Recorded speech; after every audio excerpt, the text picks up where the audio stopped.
ఉన్నారు? ఇవాళ మనం పుదీనా రైస్ చేసుకున్నాం. చాలా ఈజీగా సింపుల్గా చేసేసుకోవచ్చు. దానికి ముందరగా పుదీనా కావాలి.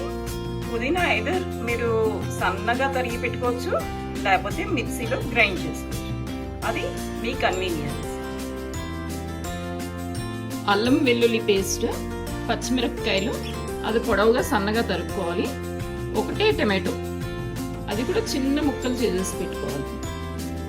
కొత్తిమీర, కొంచెం ఉల్లిపాయ ముక్కలు.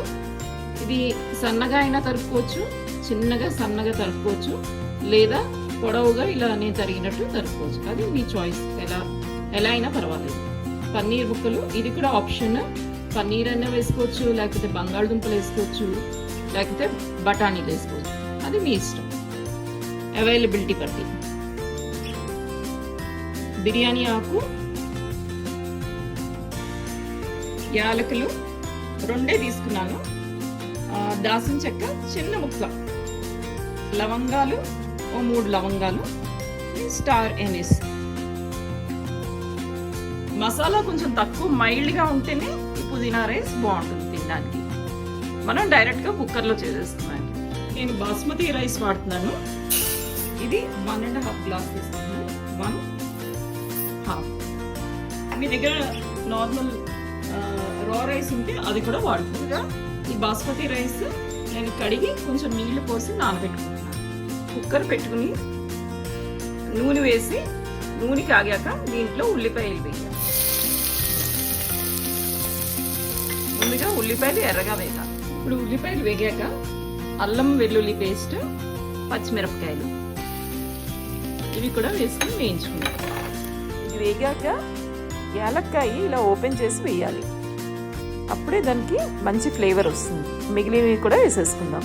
ఒకసారి వేయించుకుని ఇప్పుడు దీంట్లో టమాటోలు ఇవి కూడా వేయించాక అప్పుడు పుదీనా, టమాటోలు వేయిపోయి పుదీనా వేసుకుందాం మనం. అలాగే కొత్తిమీర. పుదీనా వేగిపోయింది. ఇప్పుడు మనం నీళ్లు పోసుకుందాం. 1.5 గ్లాస్ బియ్యం తీసుకున్నాం కాబట్టి ఇప్పుడు దానికి డబల్ తీసుకోవాలి. సో 3 గ్లాసెస్ వాటర్ పోయాలి. 1, 2, 3. దీంట్లో తగినంత ఉప్పు,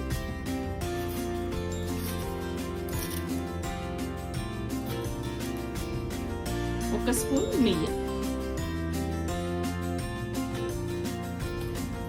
కొంచెంగా గరం మసాలా. ఇది కూడా ఆప్షనల్, నేను వేస్తున్నాను. మీ దగ్గర ఉంటే కనుక వేసుకోండి.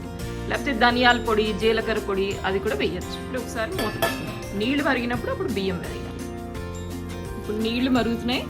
ఇప్పుడు మనం ఈ బియ్యం కడిగి పెట్టుకున్నది వడగట్టేసుకుని దీంట్లో వేసేసుకుందాం. అలాగే పన్నీర్, ఇవన్నీ ఒకసారి కలుపుకుని మూత పెట్టేసుకుని ఒక 3 విజిల్స్ వేయించేద్దాం.